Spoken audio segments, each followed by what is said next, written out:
Welcome back to Good Moms Bad Choices. I'm Erica. And I'm Milah. Happy motherfucking Wednesday. Happy Wednesday, y'all. Do you guys want to join me in some Milah moans? Just take one deep inhale, and then on the exhale, release a nice, big, pleasurable, sexy, freaky moan.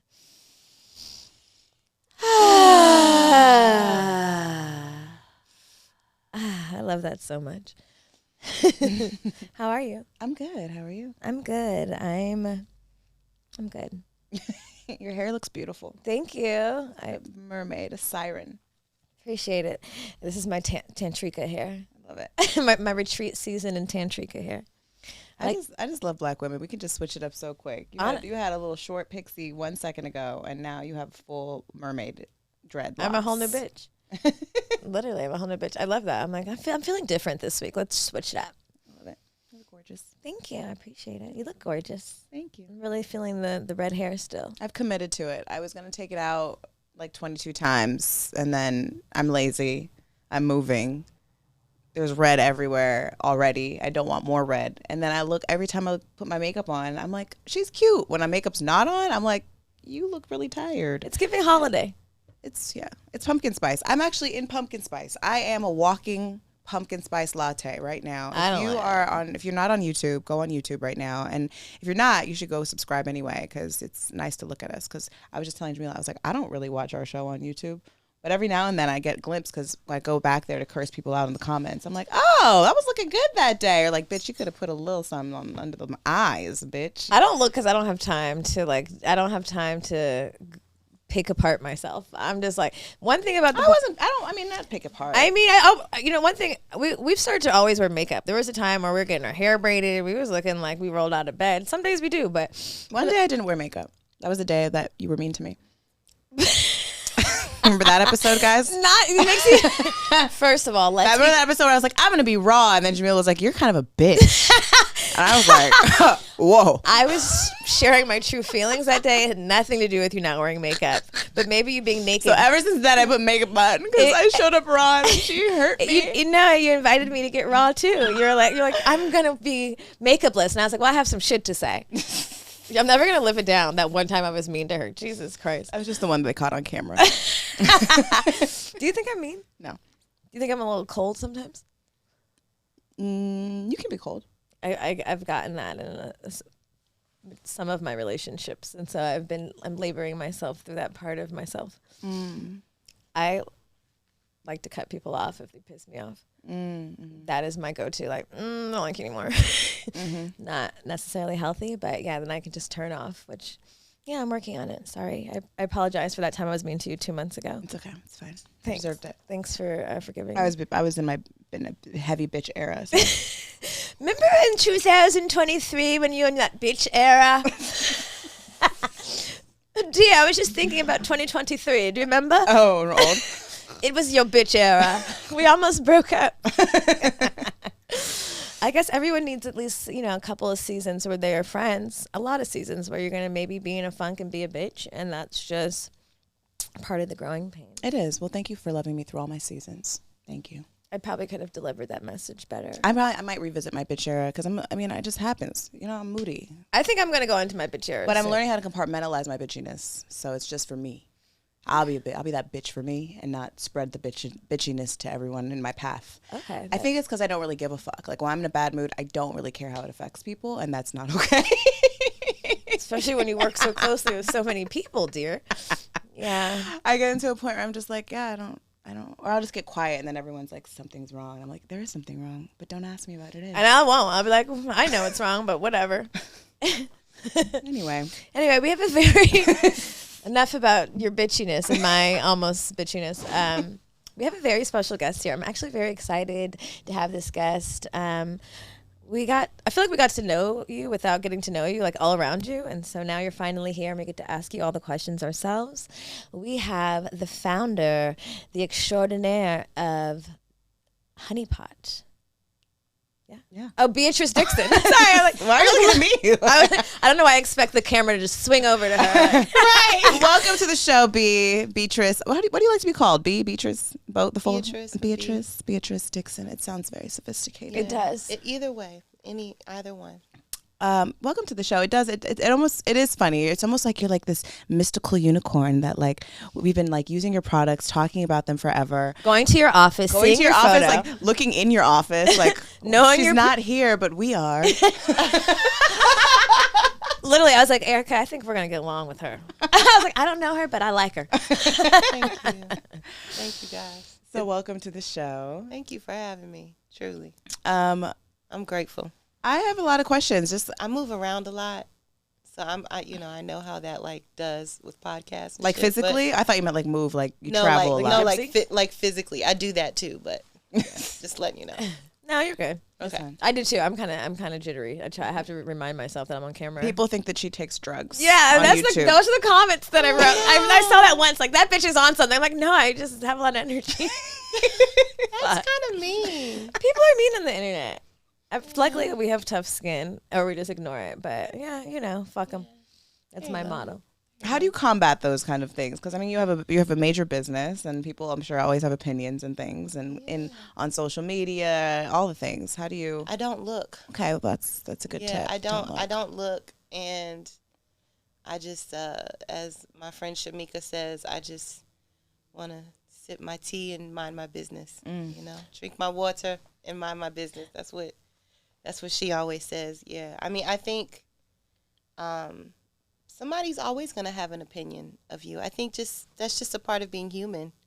Like, we have opinions for people. You know what I'm saying? Right. Like, I'm not on some savage shit and I'm going to just put the shit on the internet. You know what I mean? But, like, everybody's got opinions about everybody. So I think I have grace for that. And, I know who I am. Right.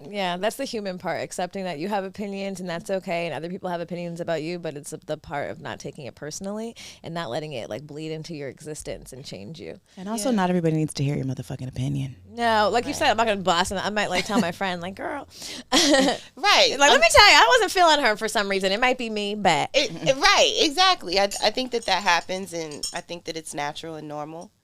But I got enough shit to take on.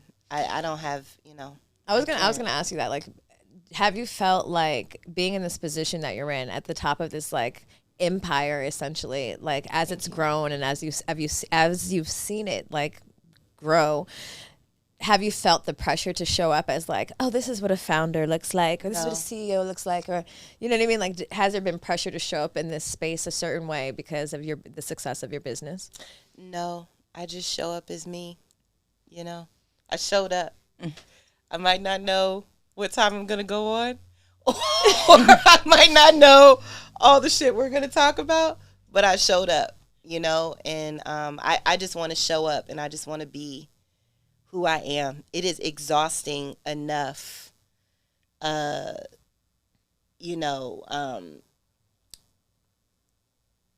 way that I get to, let me be responsible with my words.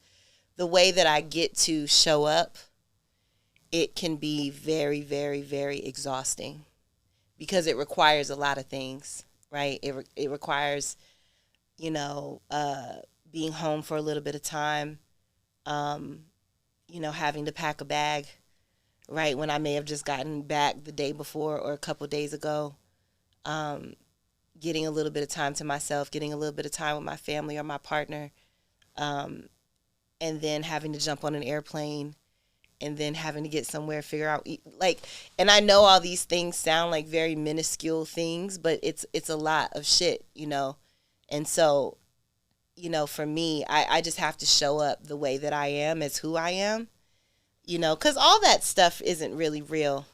It's just constructions, Mm-hmm.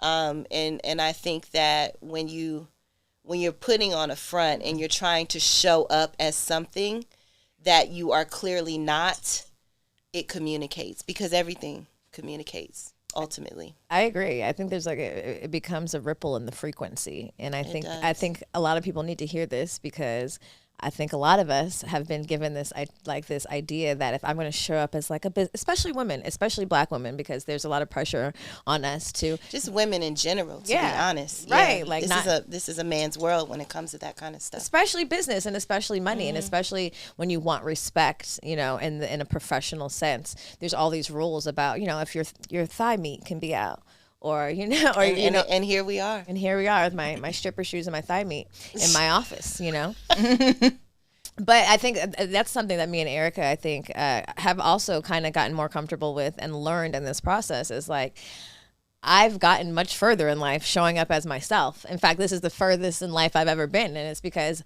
hey, bitch, this is it. This is me. And this is what I'm good at, like showing up as myself. And I think people get stuck, especially with like thinking corporate worlds and corporate industries, showing up as something else and then wondering why the shit doesn't work. It's because you're not doing what you're supposed to do.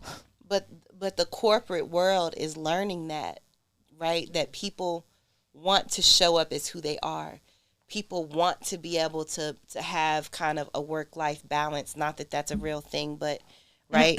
People want to not have to go to an office every single day. People want to be in their lives.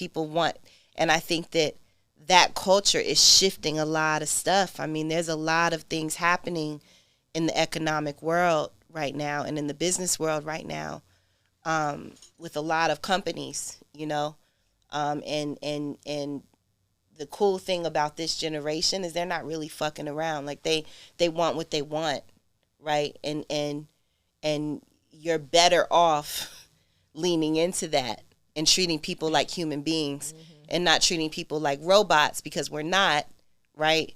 People need things, and it's important to have it, and you really should just show up as who you are, because who you are is special. Well, I think it's funny that you say things are shifting, because I think it's part of that, I hope, is that they're starting to realize that when people get to show up as themselves, they actually are able to provide you so much more value. Yeah, because they're not worried about the wrong shit. Right. Like, I don't have to, like, the other day we took a call and I smoked a blunt on the call. Listen, I'm probably not going to smoke a blunt on every call that I do, but that one in particular, they want us for us. You know what I mean? Like, I'm here and I really wanted to smoke, and in any other capacity, any other space, probably can't do that. But because I'm able to show up as myself in most of the spaces that I am, and even in not every space do I need to smoke, because that's not necessarily who I am all the time, but there's a comfortability that I have, and I'm able to even on that call, I felt myself, my ideas just flowing out of me, because here I am. This is who I am. You gave to yourself in that moment. Yeah. So I think that's really cool,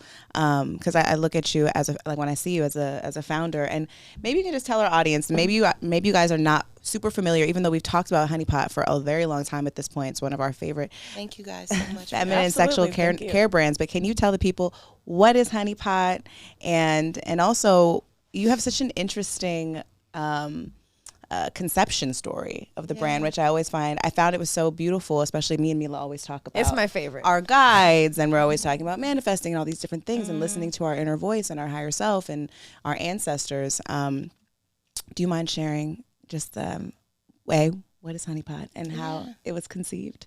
Yeah. So Honey Pot is I can't just say a vaginal wellness brand. I think we're a body wellness brand, a personal care brand. Up until now, we have been heavily focused on the vagina and the vulva. I think that, we focus on that, but I think the other thing is, when I say that, people's minds are going to go directly to products, right? When I say that myself, what comes to me, is more so like, we are literally here to serve the vagina, right? And it's not just with products. It's with all the things that we've been discussing, right? It's with love. It's with humility. It's with respect. It's with education. It's with learning from our customer, because it's not just like we're the answer to the world, right? I feel like we are a part of what's it called? A microcosm, whatever that word is. We're a part of this whole thing, right? That is meant to serve humanity and to make the world a better place, right? And so,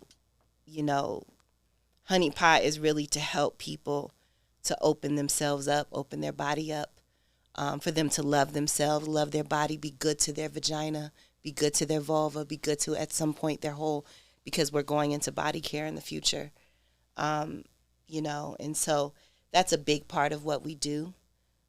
So that's why when you ask me that question about me showing up as myself, that's part of the reason why it's so important, right? I mean, I remember back in the day, if I was having, when we used to make honey pot, if I was having a bad day, I didn't touch it, right? I wouldn't touch, because at that point we were just a wash company.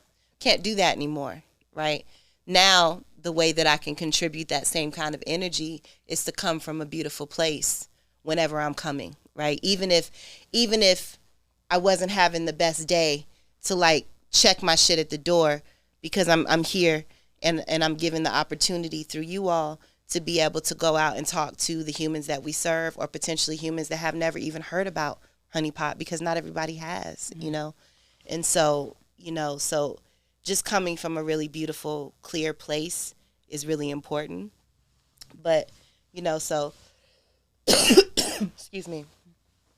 So, you know, and we happen to make really beautiful, efficacious, clinically tested, proven vaginal care products and vulva care products that range from washes, vulva washes, which are external, wipes, pads, tampons, treatments, OTCs, you know, you name it, right?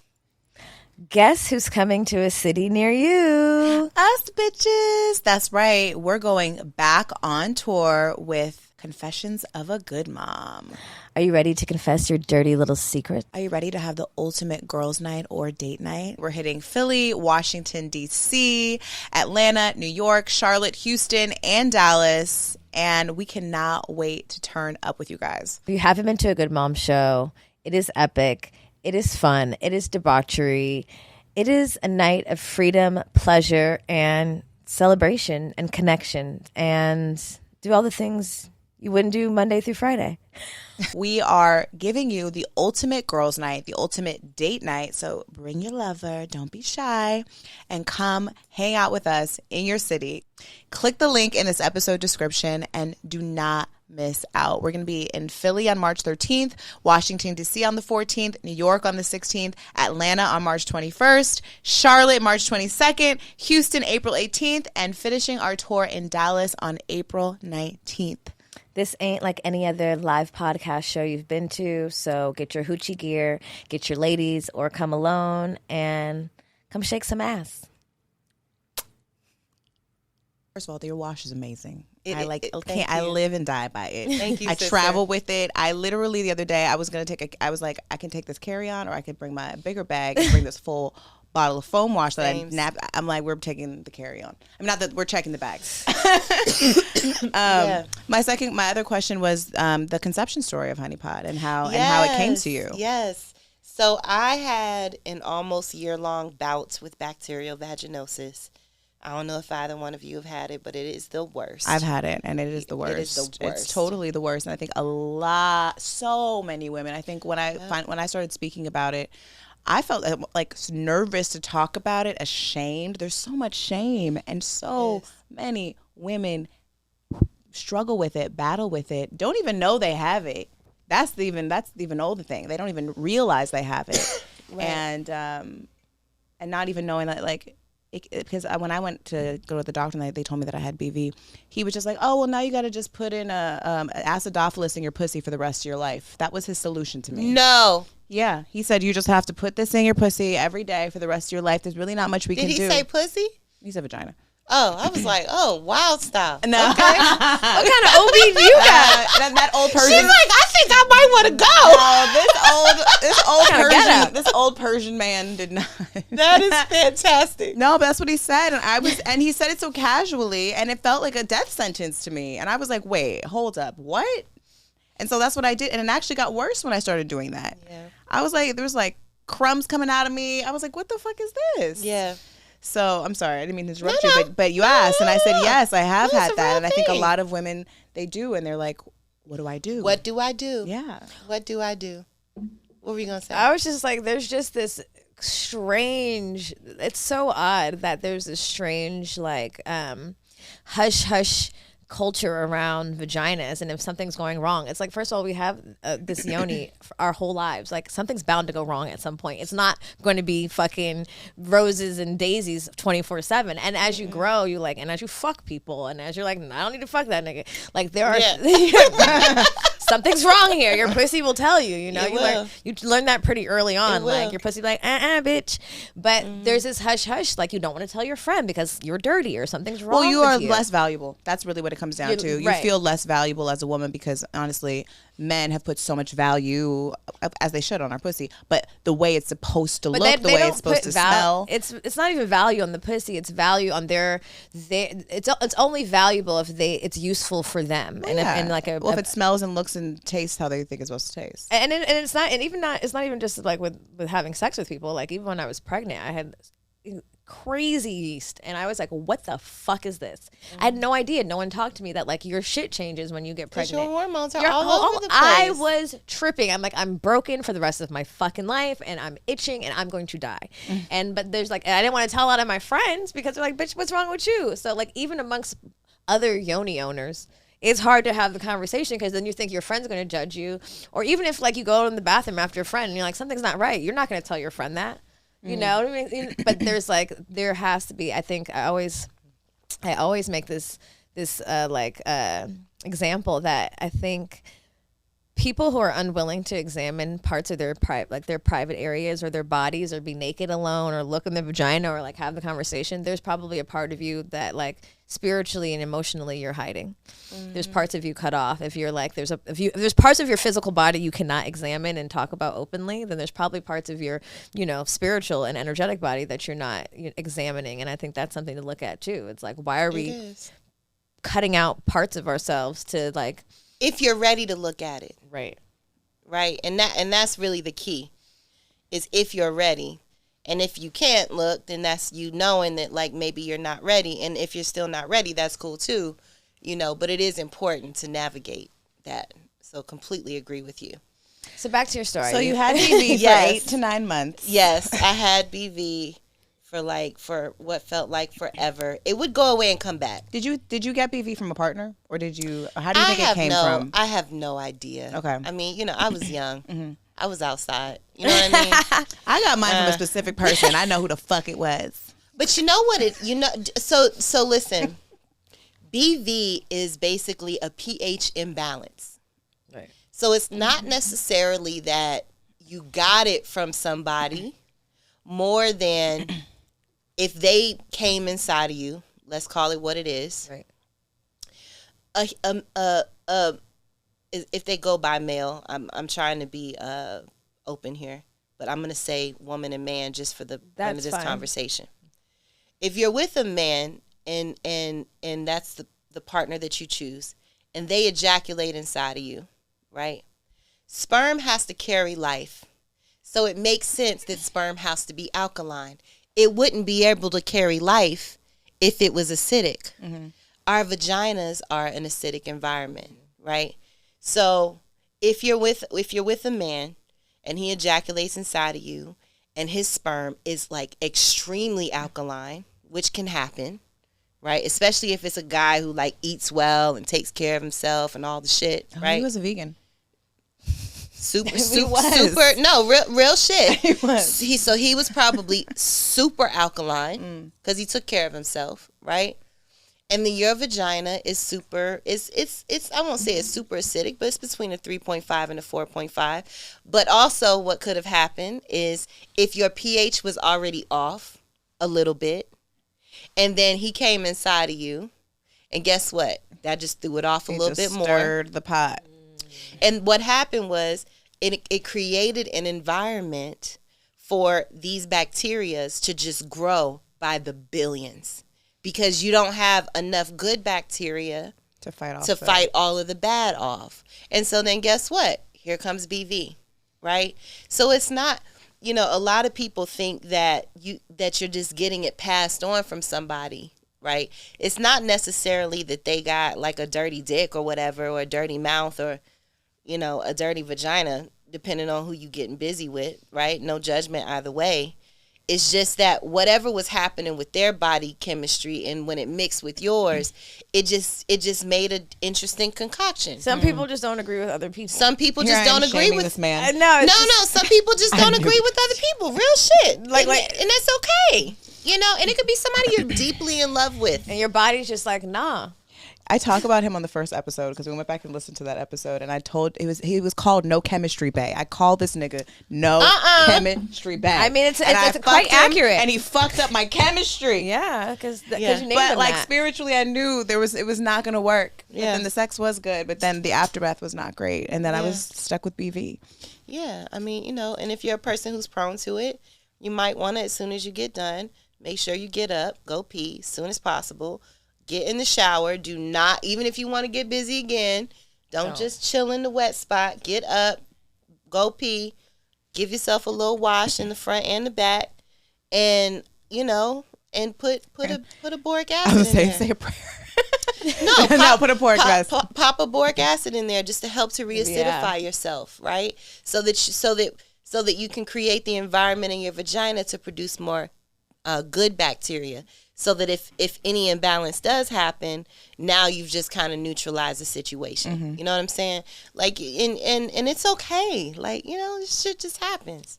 Sometimes you just was super nasty one night and did some other shit, and then here we are, you know? You know when you get super nasty and you're like, please, God, don't fuck with my vagina. I know I shouldn't have did that. I've done that like, please, God. I'm like, is that an itch? I'm like, please, God. And then too, like, it may be a little off the next day. The other thing that we have to do is not get so trauma-filled that we think, you know, we just had a wild night the night before. Maybe you had sex with one person. Maybe you had sex with a couple people, right? Whatever you into, right?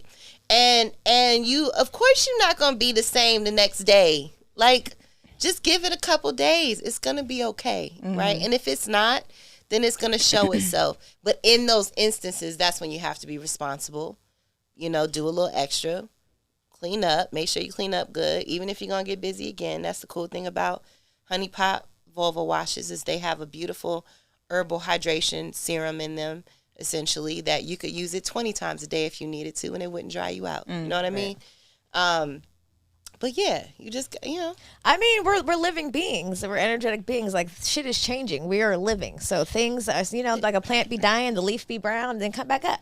It's like that. We are like to expect that we're going to be perfectly functioning all the time, and our vagina is going to be perfectly functioning. I'm happy though that like we're in this era, because there was a time where like you would go to the doctor and this nigga would tell you some shit, and you'd be like, okay. Like, I have so many friends who were dealing with BV and yeast, and they're like, yeah, you're going to deal with this for the rest of your life, every partner, and that's not true. And this was like a few years ago, and like literally before even I learned about like boric acid, and like that is a very simple boop, but it helps tremendously. But we have not really been empowered to talk and talk to our yonis and be like, you all right, bitch? Yeah. You know what I'm saying? And like kind of like work through the options and talk to each other and figure out the ways we can help. It was a time when there was just like 3 things in the aisle. You go to the doctor in secret. This nigga who doesn't have a vagina tells you some shit, and you believe him. You go home crying, and you don't tell none of your girlfriends except one, because you're embarrassed. And I realized like they're really all part, like we are living. And there is a time, like even when I was in college in Atlanta, and I was being such a smut, and I just couldn't stop. And there was a time I was like about to go outside and smut it up again, and I heard my vagina be like, sit the fuck down, please. And I was like, oh my God, bitch talking to me? But it was my first experience where I was like, it was like my vaginal subconscious telling me to chill out. But there's a conversation that we need to have that we separate from. You know, we separate our bottom halves, like quite literally, from our brain and from our hearts. And then we let other people tell us about it, and then we're fucked up, and we don't know why. It's because we're not in tune with our bodies and with our energetic, like, you know, the conversation. It's like, what is it that I need? And like, instead of freaking out or assuming like you have the worst possible whatever, you know, you kind of have to sit back and like literally listen to your body, like you listen to what you need to eat and what food you put in your body. Because when your body is not well and it's communicating, because it always is, right? Right now, I've got a little cough because I had whatever this cold is going, right? I shouldn't just be talk. My body's like, bitch, we just trying to get better. Like, what are you doing? You know what I mean? But, like, our bodies are communicating all the time. And if your vagina is in this perpetual space of reoccurring things happening, you do need to take a second, get yourself together. another thing is if you're finding yourself in this reoccurring thing, right? There's some people that are just really horny, you know? And I respect that. It's your body, do what you want, but allow your body to heal. Mm-hmm. Allow yourself to get through whatever the thing is, right? And if you have a partner that will shame you for that, or that will make you feel bad for that, then you need to evaluate that person, because they should want you to be well too, you know? I'm not saying that they're not good for you or whatever, but it's really important to make sure that you take the time to get your body well, to get yourself healed, you know? I think that's, I mean, yes, but to argue, not argue that, but just to say, a lot of women don't even want to tell their partner there's something wrong, so they just fuck through it. But that's my point. Because they don't even feel confident enough in their own to even accept what's happening in their own body, let alone to express, hey, there's something happening here. I need a second. Yeah. Which is a bigger conversation, because why are you fucking somebody you can't have a very adult conversation with? But some people just haven't reached that place in their journey. Yeah, I wasn't gonna say it's even that person's fault. It's really it's a you thing. It's definitely a you thing, because shame is real, and it's hard to just say. Never mind. Yeah, but don't go to the store and buy something that'll just cover up a scent. Yeah. Right, and use that because your cootie ain't gonna stink. So like maybe you know what I'm saying. So maybe you can just get through it. But don't do that. Just take the time, get yourself together, right? Sex is not going anywhere. There's always going to be somebody on this planet to get busy with or whatever, right? Like seriously. And if you're with somebody and you like them and enjoy them, they can wait. Even if you don't want to say, you could just be like, you know what? Let's just chill tonight. You don't have to say shit. You really don't. But just take care of yourself. But yeah, please don't just fuck your way through it. Don't do that. Because that can't be okay. Wait, so we keep distracting you from the story at hand, because I'm I really want to get to this point because your conception story really speaks to me right now, specifically around just connecting to your womb and womb care and how important it is to really be able to listen to your womb. And so when I read about your story and how your grandmother came to you in a dream. Yeah. I thought, wow, that's so beautiful. But just how precise she was for you. Yeah. And like, what was that like? Had you connected to ancestors in the past in this way? Or was this like a first time experience where you got a download that was so specific? So I've always had a gift of being able to, even as a kid, of just being like tapped in, you know what I mean? I didn't know I was when I was a kid, but I've always had the ability to tap into something that we all can't see, you know? That was a very specific thing, though, like I remember having dreams. I remember when my Aunt Ronnie passed away, and we were pretty close when I was a kid. And she came back and told me, because I'm not as good at it as I used to be, but I still am very in touch with my ancestors. But lighting candles, leaving them water, leaving them flowers every now and again, even just saying their names if you couldn't do any of that, right? And that's a practice of mine. Like I literally have like a dedicated space in my house, in our house, for our ancestors. And she came back and told me, thank you. Because we don't really die, this thing dies, right. This body dies, but our spirit and our souls don't, right? Unless it isn't gonna come back, and then even then it doesn't die. It's just transitioning to whatever the thing is, right? So I've had things like that happen. I've had some other gnarly things happen, but that time when my grandmother came, that was very specific. Because I could physically see her like I'm sitting here with you, Had you met her before? Like, no, not in this life. She transitioned when my mom was 7. So no, I hadn't, and I don't even know fully if it was like my grandmother was the representative, right? And once because we have strong genes, so I look a lot like her, and so I knew that it was somebody I I was related to, when I told my mom, she was like, "Oh, that's your grandmother." Oh, she without question she knew. Yeah. Wow. Yeah. But so like you just knew innately, not like by vision, because you never physically saw her. I never physically saw her, right? Except for maybe in a picture or something, right? And it's not like my mom has loads of them, right? And so, so that was very specific. That was very like, that was the first time that had happened. And so, I had been struggling. I had been taking the medicine. I had been living on like Google Forms, because it's kind of before social media and shit. And nothing worked. Nothing worked. I was still using the gentle soap on my vulva that the doctor said. I was using other soaps that were supposed to be for that part of the body, for the vulva and the vagina, whatever. I was working with an herbalist. I was douching with herbs and shit, and that is not what you should be doing, because I was just washing out all the good stuff, right?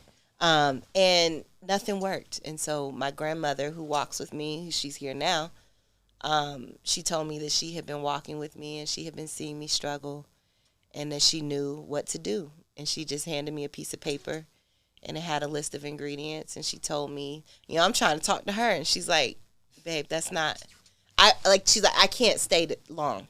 This is what I got. We're not here for that. We're not here for that. We'll catch up later. We're not here for that. Right now, we're here for this." And because I had a background, she knew I'd be able to figure it out, And she just handed me a piece of paper. It had a list of ingredients. And I just started repeating those ingredients over and over again. It felt like I said it 100 times. What were they? Coconut oil, apple cider vinegar, lavender, rose, garlic, grapefruit seed extract. And I ended up adding like sandalwood back then. I ended up adding a couple other things to it. It was very simple. Boom, boom, boom, boom. And I just would go back to the top, repeat again. And then she was sitting there just like you, what you're doing right now. Yep. Okay. Again, And then finally she told me, "Wake up." And so I woke up. Wherever we were in a place. Everything was white. It was like a round table. She had on white. I had on white. Everything was white. Everything. Imagine this whole room is just white and light. White and light, And, and I woke up and I wrote it down. I worked at Whole Foods. I went to work. I bought all the stuff. I went home that night. Within a couple of days, I made myself a formula. Because I have a background in pharmacy. I did that for like 10 years. And I worked in IV rooms and compounding labs and shit. And so I knew how to do the math to figure out the thing, which my grandmother would have known. Right. Because she's one of my guides, one of my angels, right? And I started using it, and I had BV at the time. And the BV I had, y'all, was like, it was gnarly. It was like funky. Like, it smelled like collard greens. It was bad. Not collards. No, real shit. It was bad. It was like bad. I had a lot of discharge. But the thing that was bad was the odor. Stressing you the fuck out. Yeah. So I took on this trauma, this habit. This still happens today, where I smell myself when I go pee. Oh, yeah. It's just a thing. Right. And not because, like, of my baby or nothing like that. Like, just because, like, what I smell like, Sure, yeah. But it used to be out of, like... Fear. Exactly. Like, is it back? Are you tripping again? Exactly. And maybe even some of that's still in there, to be honest. Who knows, right? I need to see somebody about that. Post-traumatic yoni care. I'm in therapy for my BV. Right. No, because it's all trauma, man. No, it is. And it's all trauma. It's a real I have thing. trauma. Every time I have sex with someone, I get super paranoid. If I have sex too much, I'm like, okay, we go through back to back 3 times. I'm like... Just do what I said, girl. Are we okay? Are we gonna be okay? Do what I said, girl. I mean, I have the boric acid pills, the peen, like those 3 things, like those have saved my life. Yeah, and it really after sex wife. I love those after sex wipes. I love how big they are. Me too. Right? I'm like, I don't need no little ass baby wipe. I'm like, yes, you can wipe my ass to the front, fatty catty. Yes. You know the little ones you gotta like. Fold them and get another one. Fold them over and shit. I'm like, baby got fatty catty. We gonna need a full size adult wipe here, baby. Like, what the hell? Look at Orlando. He's like, yes, I very much love those wipes. Using all my shit. I'm like, nigga, if you don't get your own shit, it's not a man ass wipe. Right. Maybe in there using all my shit. I love it. I love Well, it. you know, I think right now I'm in this space of cleansing my womb, like getting rid of trying to get rid of all the past lovers of my life and really creating a very clean, beautiful space that's just for me. And when I was thinking about your story and I was thinking about how it came from a place of discomfort, it came from a place of shame, and your ancestor tapped you and said, let me help you with this. Let me help you with this, the source of your creation. And also as a woman, her also having a womb and being able to kind of... BV has been around since vaginas. I'm sure. In the beginning. Yeah. But just the way that you were able to listen and then execute and then birth this beautiful business Thank you. from this information based around your womb. Yeah. And I, you know, as women, like, this is the center of our creation in all ways. And I was talking to one of my guides and she was saying how a lot of women, you know, they like are trying to manifest something and they're wondering like why. I've been asking, I've been doing all these things, and they don't ever correlate their womb, the health of their womb, with their ability to also invite other things into their life and be able to manifest things into their life. And I was like, wow, I never even considered those two correlations, and how when you do pay attention and you do take the time to listen to what your body needs, specifically as a woman, like, and listen to what she needs, the beauty that can be birthed from that, not just babies, not just lovers, but businesses, ideas, creation. That's so crazy. Even I hadn't thought about it that way. We do a lot of talking on here, but like when I think about that, because I even think about us and like when we met, we weren't very good friends and this entity that was created, but the timing of that happening. Like we were new mothers and we were newly single from long-term relationships, which, you know, there was some entity in our womb that didn't agree with our body, whether it be physically or however way that materialized in our bodies. But in those relationships separately, not even knowing each other, we were stuck. They were stagnant. There was stagnation because like, obviously like our minds were not clear, because when you're in a relationship and you're in close proximity with someone that's not, you know, on the same frequency as you, it can be confusing. But even more so, I think coming out of those relationships as newly single mothers, but like emphasis on single, I think that really helped us be able to plant even this seed, because we were clear enough and our wombs were somewhat clear enough to be like, let me put this shit in the, like mixing some shit in the kitchen, and then saying we had no goal. We were just like, we wanted to talk, and we had some shit to say, and we were really detoxing from these relationships, and only in the effort to do that was this space created, and was like, you know, this friendship created, and this book and this podcast. And I never really, I mean, I knew that we were in some like zero fucks given space, you know, because we were newly single, but like I never equated that with like literally clearing our wounds at the time helped us clear the space to be confident enough to like have this, you know. Well, think about how when women do start choosing themselves outside of whatever negativity that they're inviting into their bodies, like the things that just start to happen naturally. Everyone listening has, if you've actually done it, you've experienced this. The moment you kind of cut off an ain't shit nigga, all your blessings come pouring in, and not even just based around. Not even just based around people that you in a relationship with. Yeah. Just purely choosing yourself. Yes. What do I want my fucking life to look like? Yes. Right? And what do I want it to feel like? What do I want it to smell like? Is my house organized? Is it clean? What am I eating? Am I drinking water? Right? The best water. Right? The best water possible, right? That you can. And that shit, bitch, that might be the fucking tap water. And if that's where you at with it, be there. Drink that Dasani, girl. Right. But honestly, no, because that doesn't have to be forever. No. If you know that your goal is to drink the most oxygenated, highest pH that you could drink that makes sense in a water, right? If that's your goal, then make that your goal. Right? But you have to know where you are at the baseline so that you can know where you want to go. And so many of us are so busy living in the now and the present, and kind of sometimes you're drowning in it because we're living in a time that let's face it, there's a million things going on at one time. And so we're forgetting the visualization part. What is it do I want my life to look like? How can I design it? And how does it literally smell, look like? Like, all those things are super important. And sometimes if you don't place yourself there in your mind and how it feels, you can never manifest that because you literally don't know how it feels. Yeah, there's work in manifestation. Because the other thing is you have to truly believe that the shit is possible. Right? You don't just be trying to manifest it because you saw it and that shit looked cool. Right? Try to understand what it's like to do the thing that you're trying to manifest.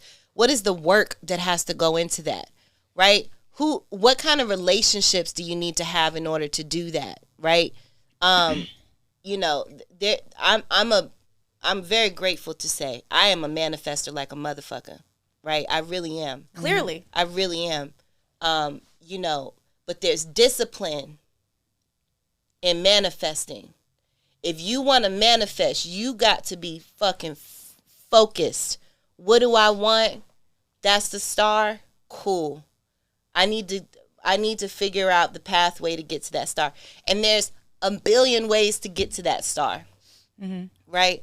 But you have to be willing to be organized enough and disciplined enough to make sure that that you're ridding yourself of bullshit and that you're pouring into yourself. And that could be as simple as you're in a relationship that doesn't serve you, and not just a romantic one.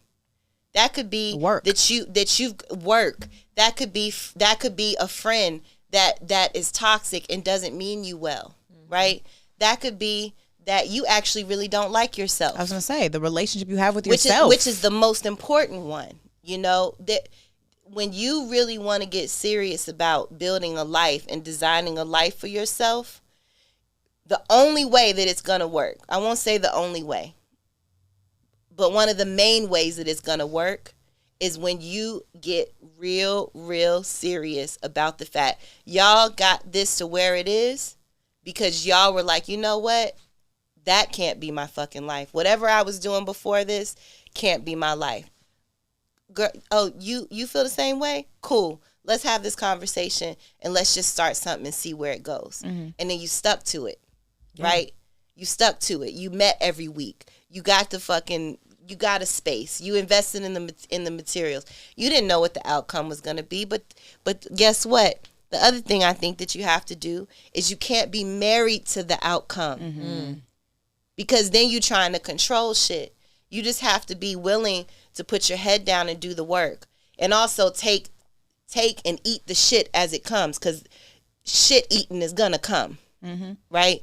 Something's going to be hard. Mm-hmm. Something's going to fail. You're going to make some kind of mistake, right? And those things are necessary so that you can learn, so that you can be like, okay, cool, let me get up real quick. You know, like how kids are. Mm-hmm. When kids are outside playing and they fall, right? Either they're going to cry or they're just like, let me just dust it. Okay, cool, right? Let me go back and get on the slide again. Mm-hmm. You know what I'm saying? We have to take on that kind of energy, mm-hmm. right? You know, of being able to just get back up, dust ourselves off, die to the shit. So what you tripped? So what you fell?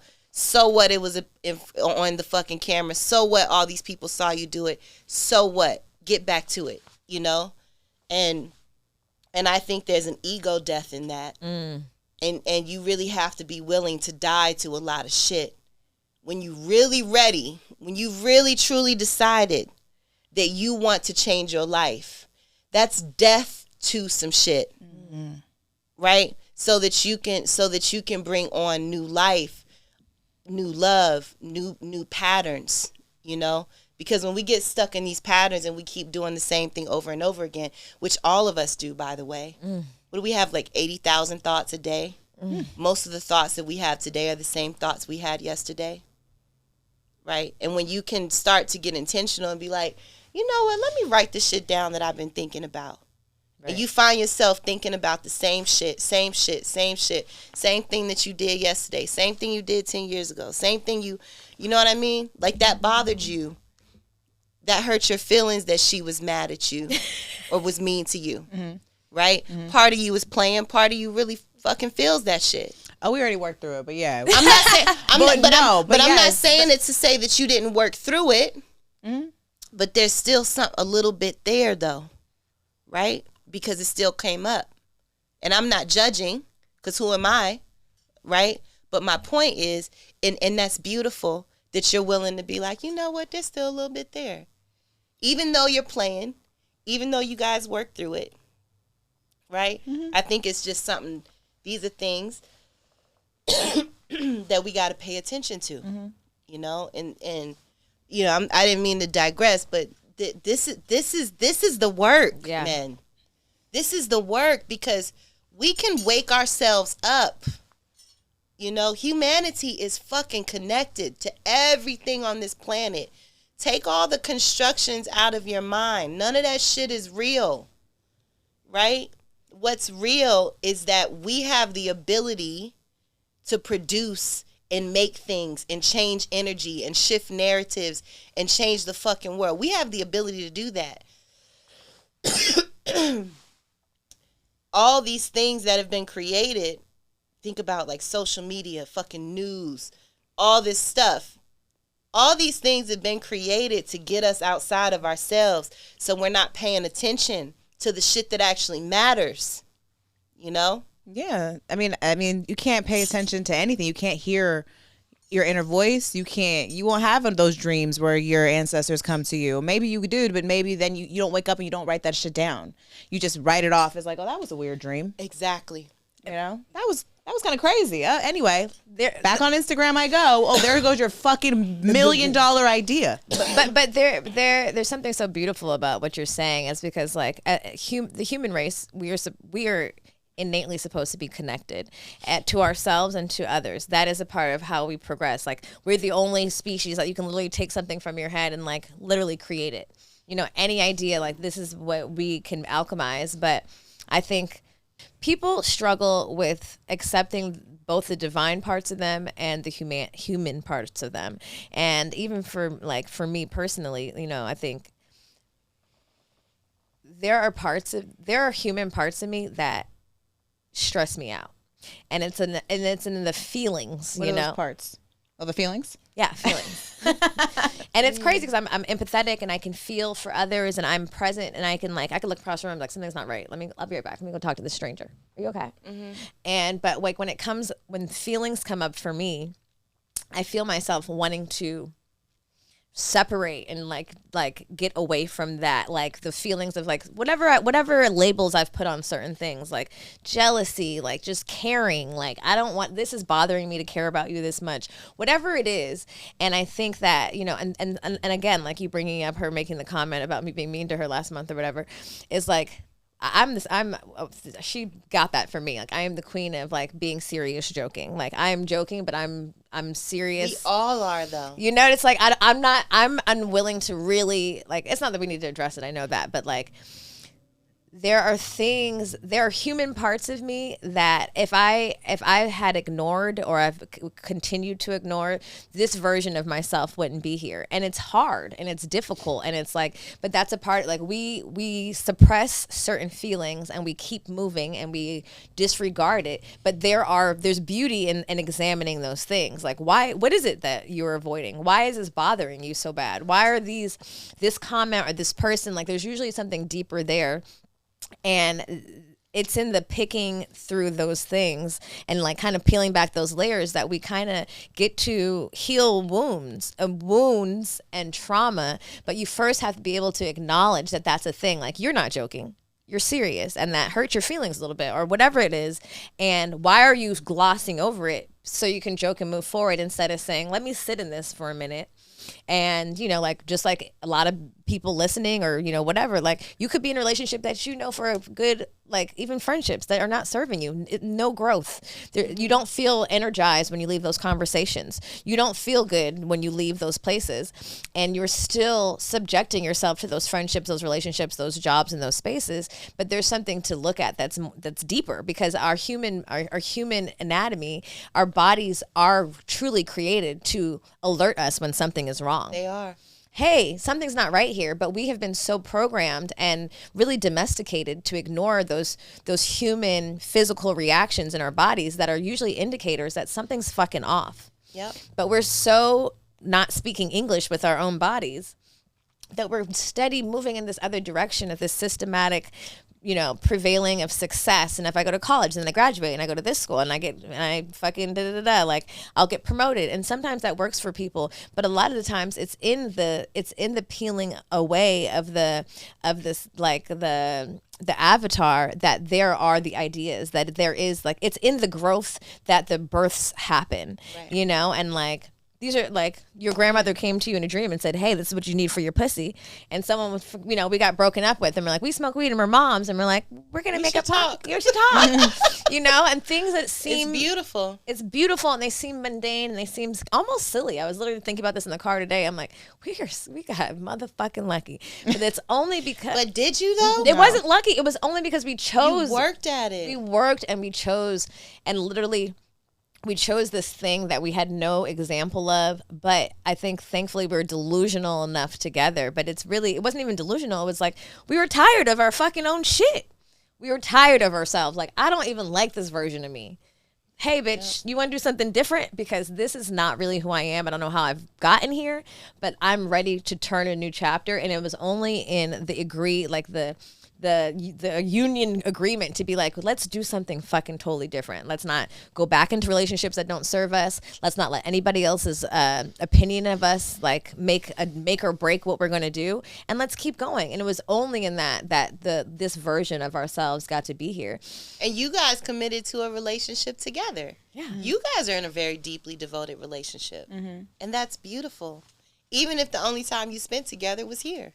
Oh, that was enough. Yeah, I'm just saying, like it's some real shit. It's listening and then not overthinking. Mm-hmm.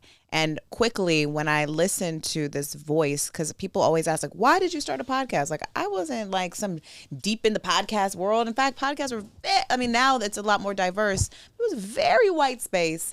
I was not trying to be a podcaster. I just said, I'm going to talk to her. Maybe she'll do this thing with me. And then it was pleasure. It was pleasurable. Every time we did it, I left feeling good. And I kept doing it. Your grandmother came to you, gave you these ingredients. Your pussy started reacting and you felt good. You said, oh my God, I need to share this with someone. Yeah. Other people. Because if it could work for me, maybe it could work for them. Yeah. Exactly. I'm curious. So after you got this information, has she come back? Has she ever come back to you to deliver any other things to you? So very recently, a lot of my ancestors came. Because I'm also a medium, so sometimes they mount me, All of them came. A lot of the messages weren't for me. The parts that were for me, I kept.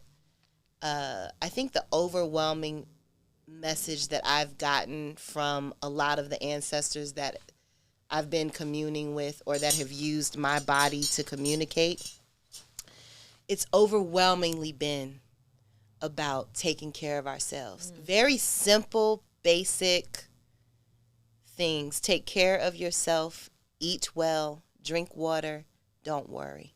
Mm-hmm. That's a big one. Yeah. It's really interesting. And so not I don't know that she's come back with a product per se. Right. But I also think that I'm very deeply connected to all the Eguns. I got like 47 ancestors that walk with me every single day. And so, there is a knowledge that's just in there, so to say that she hasn't probably isn't the most accurate thing. Yeah, she has. They have, just because they're with me every minute, every moment of every single day, and they support me and they want me to do well. And the work that I'm doing is really important for this planet. I was meant to do this work, and so, yeah, in a very esoteric way, you know what I mean? Mm-hmm. But yeah. I have a question. Growing up, was your mom very spiritual? Like, I know in the Black community, like speaking I think talking about to your ancestors, communion with the spirits is like it's more not mainstream, but we're getting back in touch with those parts of us, those our ancestors and those spiritual technologies that they use. Whereas before, like maybe our grandmothers. I love that you said technologies because it's the oldest technology. But it's the one that's been taken from us the most, you know, particularly people of color. And so even for us, like we'll post stuff and, you know, talk about things outside of this rigid structure of religion, and we get people come for us all the time, you know, but because people are afraid. But was that something that was like ingrained in you, that so you weren't afraid? And like when you had, knowing as a child you had those gifts that were your parents like pushed you to like tap into that versus like, don't do that, that's the devil? No, they pushed me.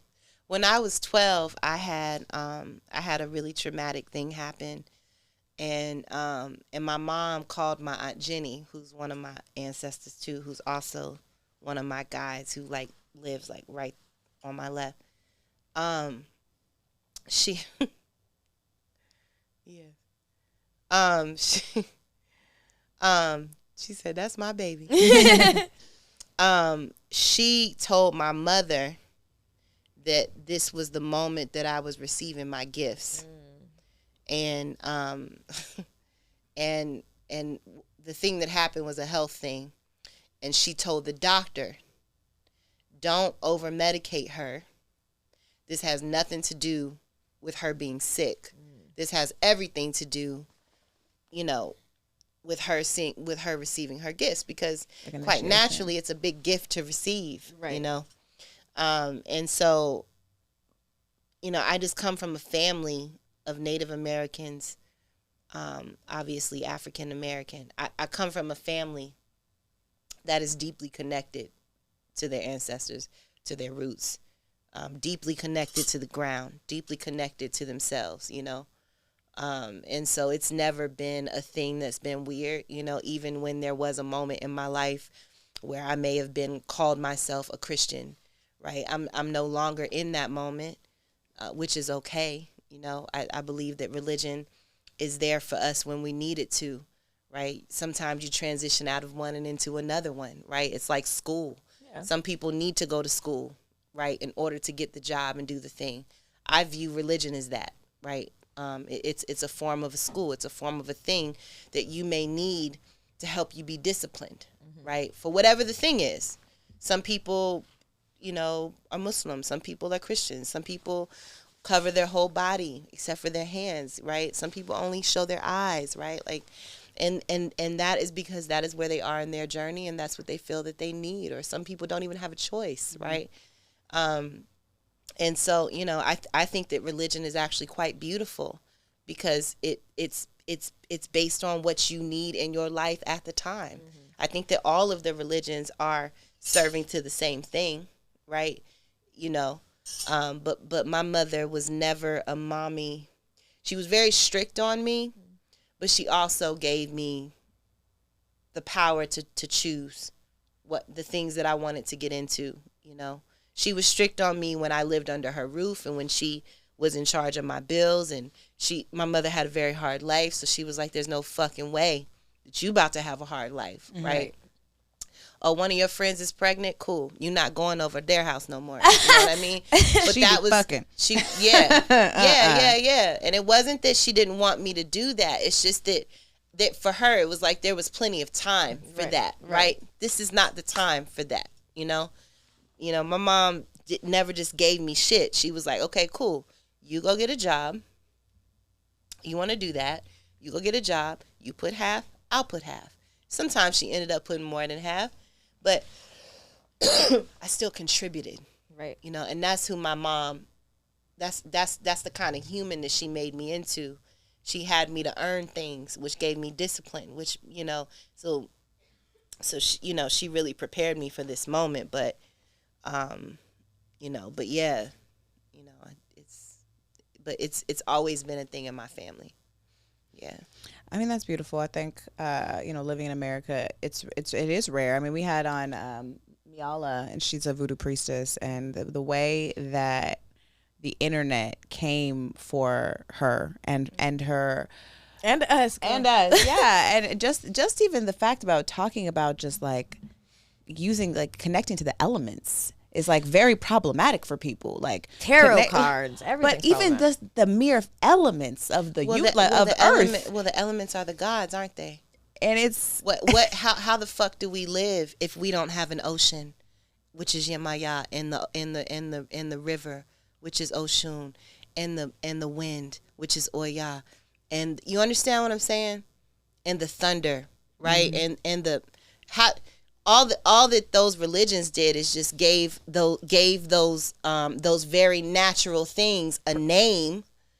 Personified right? them. They personified them as the great ancestors that they are, because they are literally what makes our fucking world go round.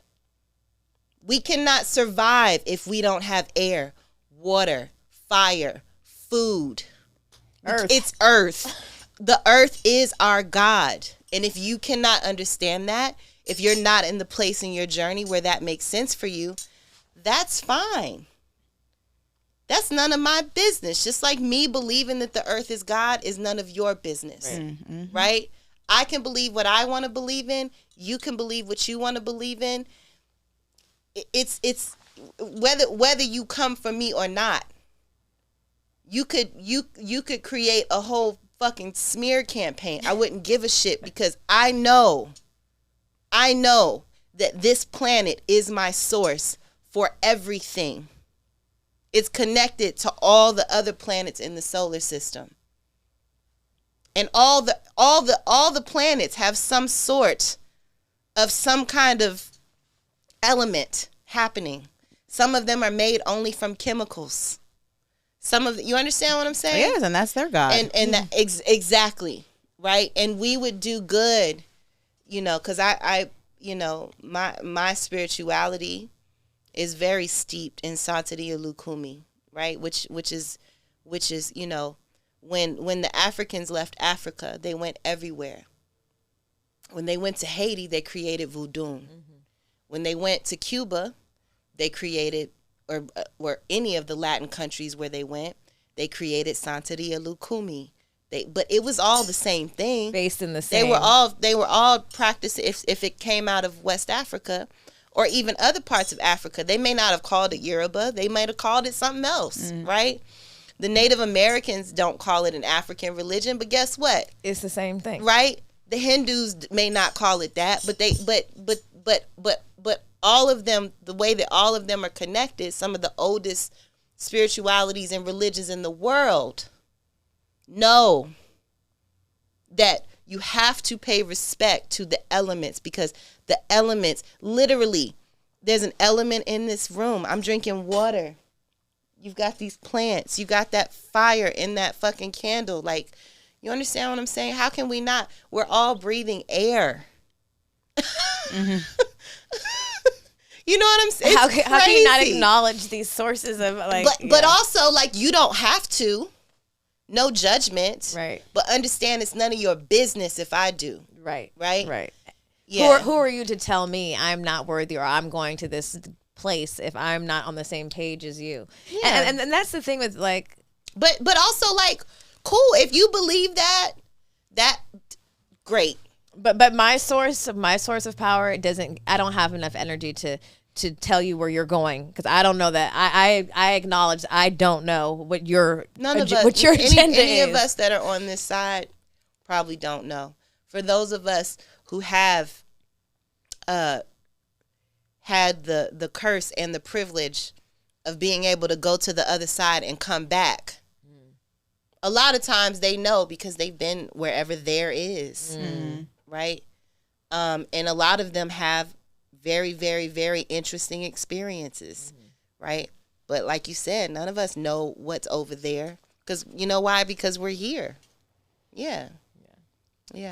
Are there any elements that you connect to more than others? Like, are there a few elements? Like for me, like I know that there's like 2 elements for me that like all the elements are important, but these 2 specific, that's where I get activated. It's the water and it's earth. Like those 2 things for me that's too. Where I'm able to connect. That's where I'm able to meditate. That's where I'm able to disconnect, where I'm able to birth, where I'm able to manifest. those elements need to be present. And granted, I'm made of water, so that helps. Right. Exactly. We all are. But so those two are for you as well? Yeah. Yeah. Yeah. Water specifically. My head is Oshun, so naturally I'm connected to water. How much does your spirituality, I guess, intertwine into your business and the way you choose your ingredients? And it all goes together. I was going to say now, because as I research more of your history and also your spirituality, I couldn't help but think, oh, now that some of this makes more sense as far as like just some of the essences that even you've chosen to have in your products. Yeah, I think these herbs are gods, man. They've been here forever and ever and ever.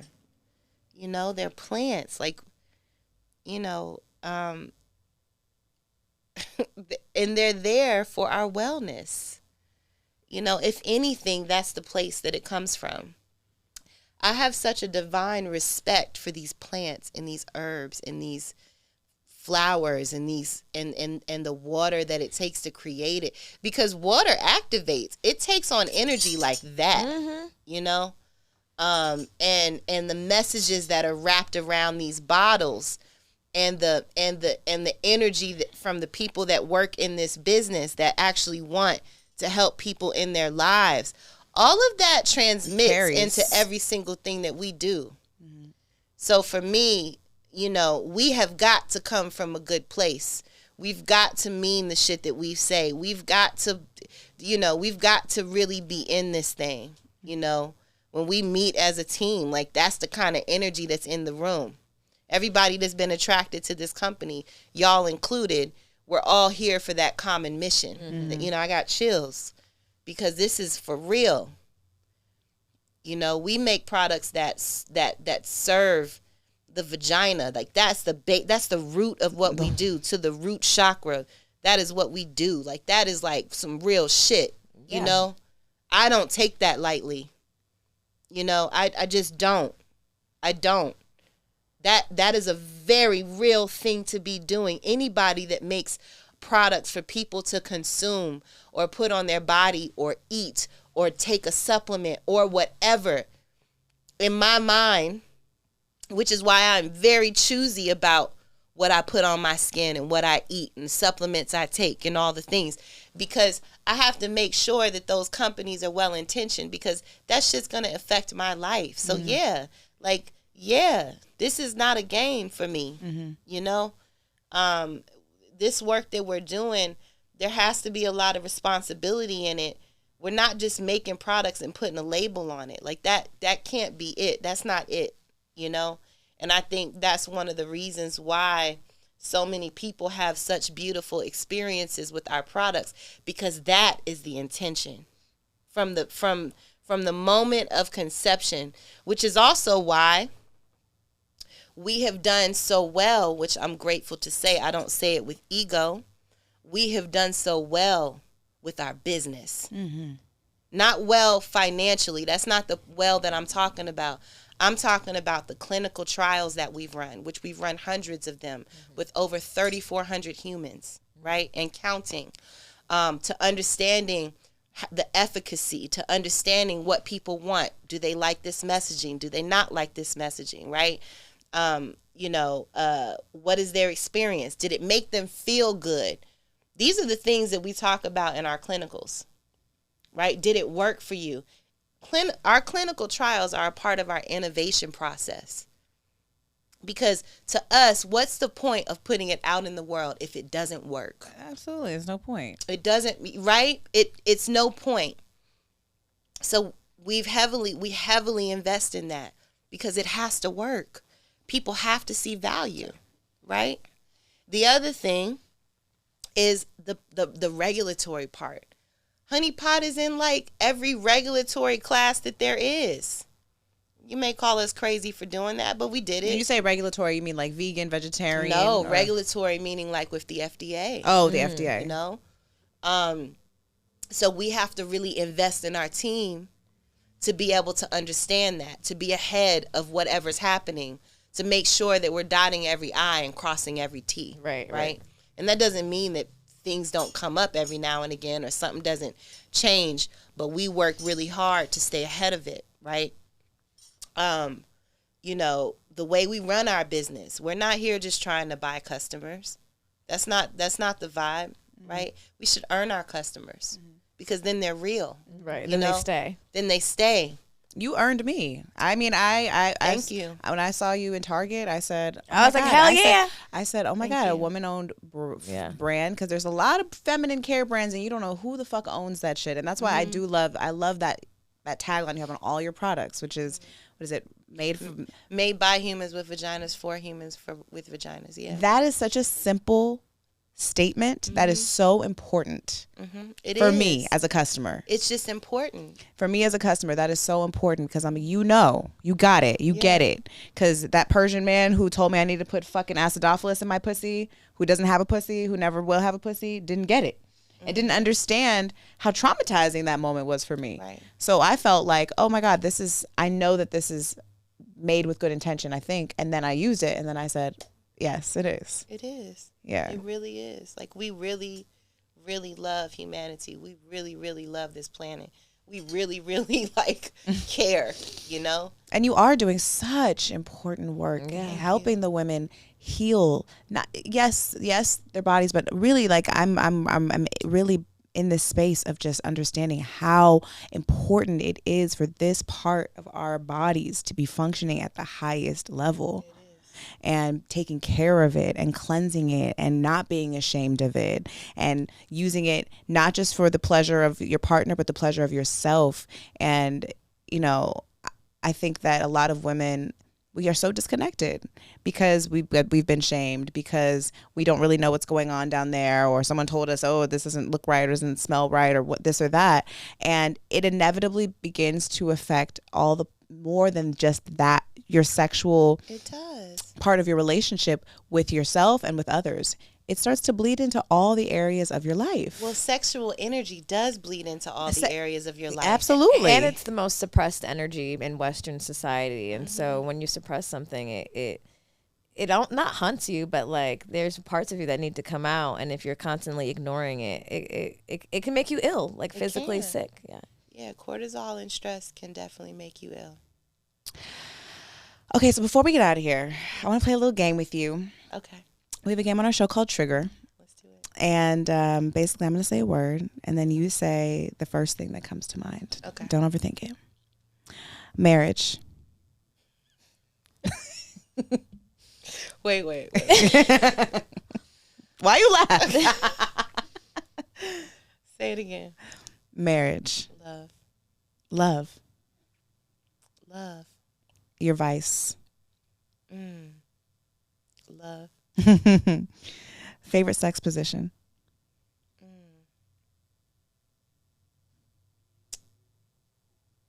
When somebody's giving me oral pleasure. That's nice. Kids. Yes. Monogamy. Yes. Polyamory. No. Threesomes.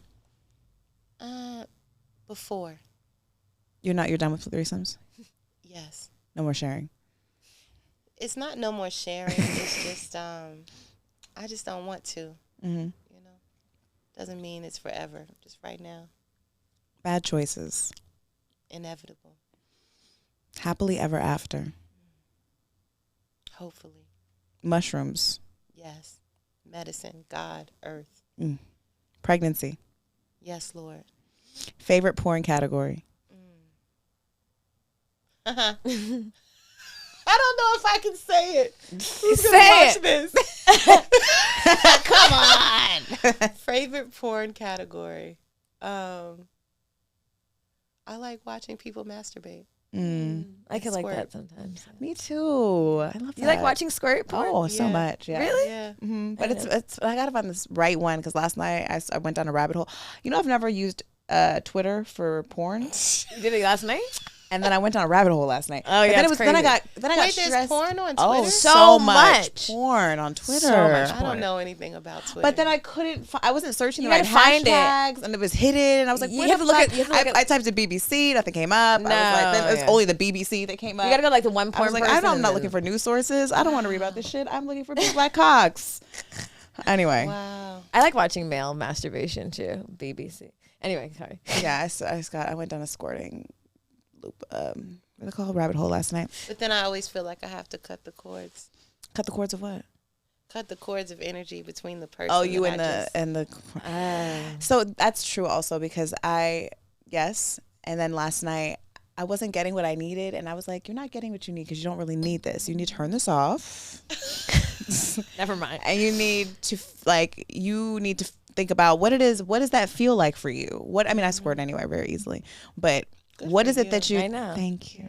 It's a gift, but also it's messy. It can be very annoying. Not a messy I am gift. too. It can be so annoying sometimes. I'd be like, God damn. Like I go put a towel down. Like it go on the wall. Like it's far. It goes far. That's good. Yeah, it's great. I just haven't had sex in a long time, so it's just me and my vibrator and my fingers. That's okay.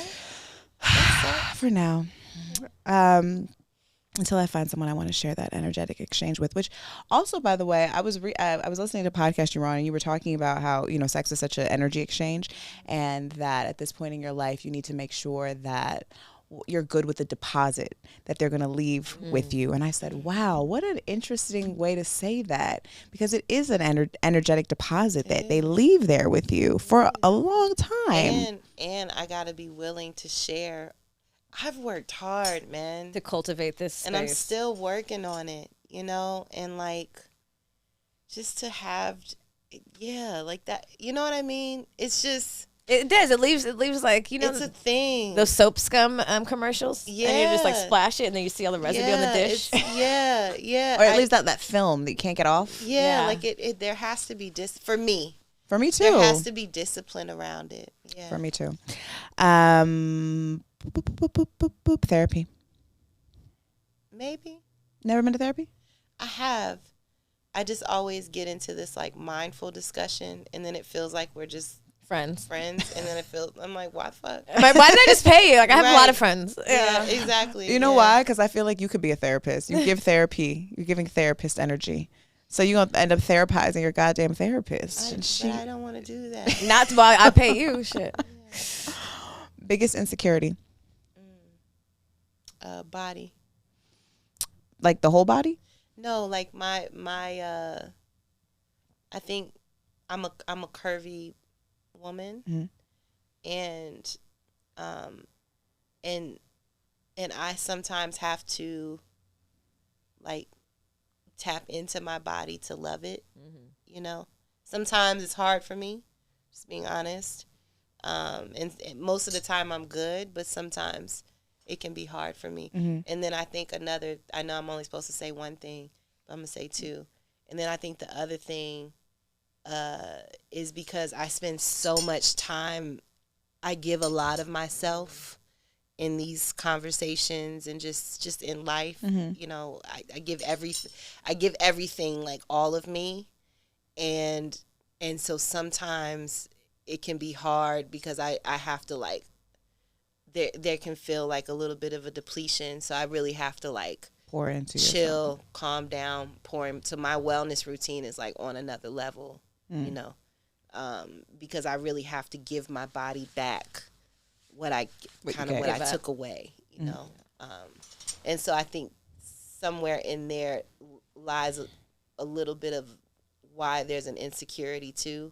Just because I'm not always in my body because of the way that life is set up right now. Yeah, I understood. Well, I guess I already know your astrology sign. You're a Scorpio like me. Dating status. Oh, I am like in a relationship. Relationship. I love you, James Williams. Oh, James Williams. Shout out to James Williams. Eating pussy?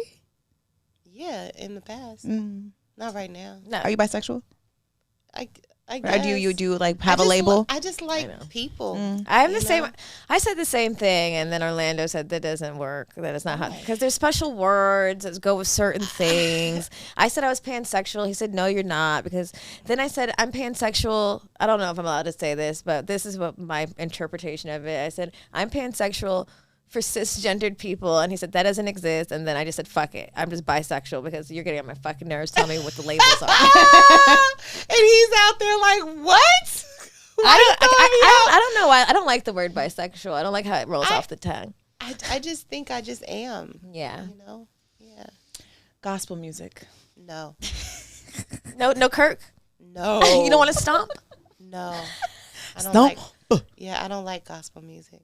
I like Mahalia Jackson, depths of my soul. I can like that era, yes. Okay. Because that's music. BBCC Winans, I'm sorry, I love them. Okay. I love them. Like, they're in, like, a couple of my playlists. Like, I can jam with that. That's gospel. But I know that it's gospel, but it feels like just God music. It doesn't feel like gospel, you know? Got it. Yeah. What's something someone would be surprised to know about you? Just one thing. I'm a little bit obsessive about order. Like OCD. Yeah. Got some Cap in your chart somewhere. Capricorn in your chart, somebody. Maybe, I don't know. I just like things to have order. It's hard for me if I'm in a space and it's not clean, you know. If like I went to a sushi restaurant one time and it had like good reviews and everything, and the menu was dirty, and I was like, I can't. Well, it's the details. I can't. Yeah. I'm actually a very goal. My partner tells me this all the time. I'm actually a very goal oriented person, but when it comes to spaces that I reside in, I'm very detailed. Like when I get to a hotel room, process. I need to like pull out all my things. I need it to be clean. If it's not clean, I'm the person that will leave. Yeah, like I'm not staying here. I won't. Because now I can't trust any other room on the floor. I do not spare myself. If I'm not comfortable, I have to go. Have you always been that way, or is that something that like you've come into? I've come into it. Do you think it's a level of like worthiness? Like I'm not staying here because I don't think it. I think it has a worthiness element to it, but not from a place of like. Let me not say what it's not from a place of. Let me say what it is from a place of. It's just from a place of, I am important to me. Sleeping is one of the most spiritual things. Clearly. You need to go to bed. I'm just saying, sleeping did you well. Right. Sleeping did you well. It did, but I'm just saying, just the element of sleep, right, and being comfortable, and that thing I was talking about with like, what does it look like? What does it smell like? When I got my shit together, I was like, I am not for a second going to not give myself precisely what I need, and wherever I lay my head, it needs to be good. Mm-hmm. It needs to be clean. Mm-hmm. It needs to have order. It needs to be pretty. Mm-hmm. I need I need the boxes checked, and I like sage or Palo Santo, and I like go to all the corners of the room, and I have to have like all my things out. So I'm a bit obsessive about that. That makes sense. But it's like my medicine though. And last question, what's the best piece of advice you've gotten? To take care of myself. To take care of yourself. So on that note, we always ask our audience to share an affirmation. Our guest to share an affirmation. Do you have an affirmation that maybe you can share with our people?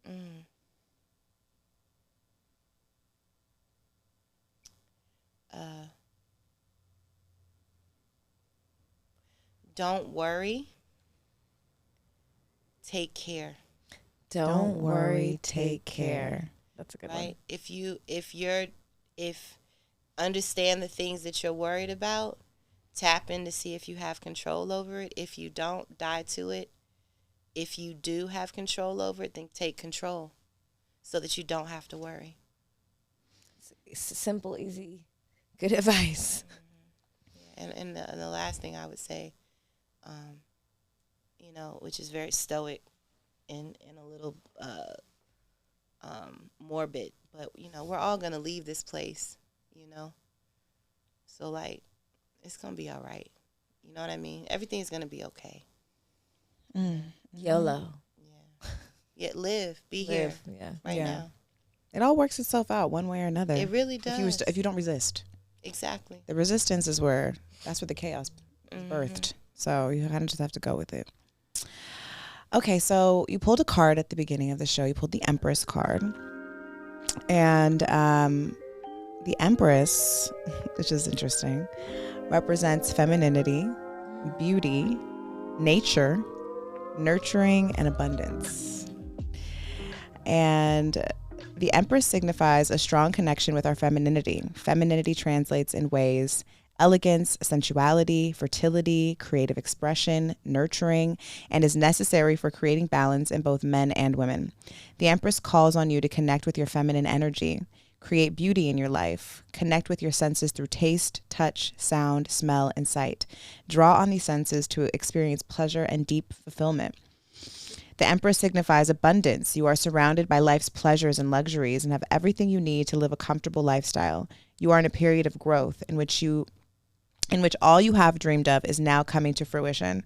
Whether the Empress appears in your tarot readings, take a moment to reflect on the bounty that surrounds you and offer gratitude for all you have created so you can continue to build on this energy and create an even more abundance in your life. As the Mother Earth archetype, the Empress urges you to venture out into nature to ground your energy and be in flow with the earth. Allow yourself the time and space to enter a different frame of mind and receive the grounding spirit of nature into your heart and consciousness. When you do this, you can reach higher planes of consciousness. Wow, how accurate. All right. not the the femininity healthcare yourself coming from the Empress. Well, B, thank you so much. Wait. We always ask you may not have a story. Oh, oops, Hori. Do you have any Hori stories from, maybe not recently or maybe with your partner when you did something like high level horishness that was either like really fun or really scary? You want to do that again? Or just like just one of those days you just had a very highly ho moment? Oh, man. Sexy little story, sexy secret. And ho in like a positive way. We celebrate the hoes in here. No, I mean, look, I mean, I was, when I was outside, I was definitely outside. Shit, man. I haven't had one of those moments in a long time. I did acid once, and I had a 30-minute orgasm. Oh, wow. With yourself? No. Wow. I've never had sex on acid. That seems intense. What was it? Was it like clitoral orgasm? What kind of orgasm was it? Was it through? It was clitoral, but then it just turned into like a whole body. Energetic, yeah. It was insane. Wow.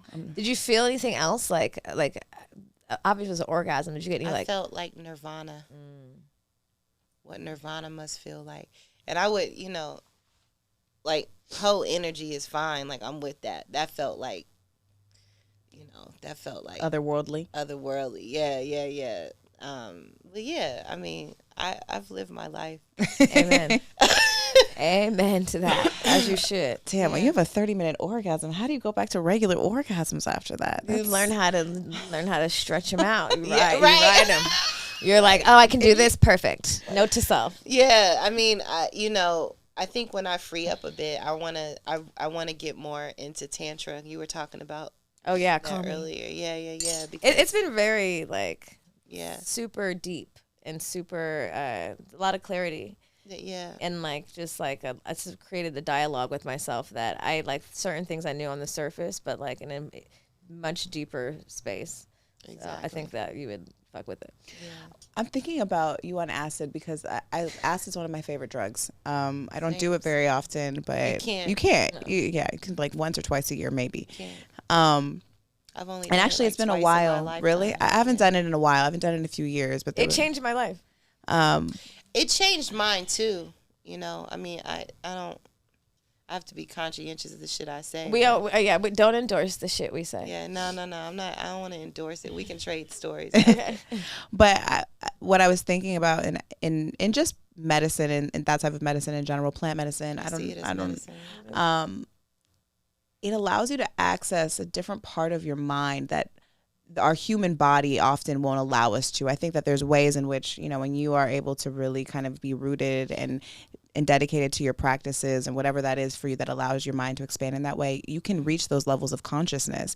But when you take acid or mushrooms, it just activates that openness. You have to drop the other side. It's just, imagine like if we were able to drop in that way all the time, and the amount of pleasure we could experience on a daily basis, just in eating food, just in experiencing a conversation, or that's what Tantra is for, or an exchange with a person. Exactly. You don't need a third party thing to do that. It's literally like getting high on your own pleasure supply, but you have to first cultivate that conversation to be like, I mean, a lot of people don't even know what brings them joy. Like, damn, is this pleasurable? Like, a lot of people don't like on a simple level, like, do I like potatoes or do I like mashed potatoes? Like, simple shit. So it's like a cultivating of your pleasures and utilizing it as medicine, just like you can utilize the forest is a pharmacy, you know. It's like, so are we, and if we can utilize that, like, and follow that pleasure, we can have like 30-minute orgasms, like Beatrice here. that was an interesting day.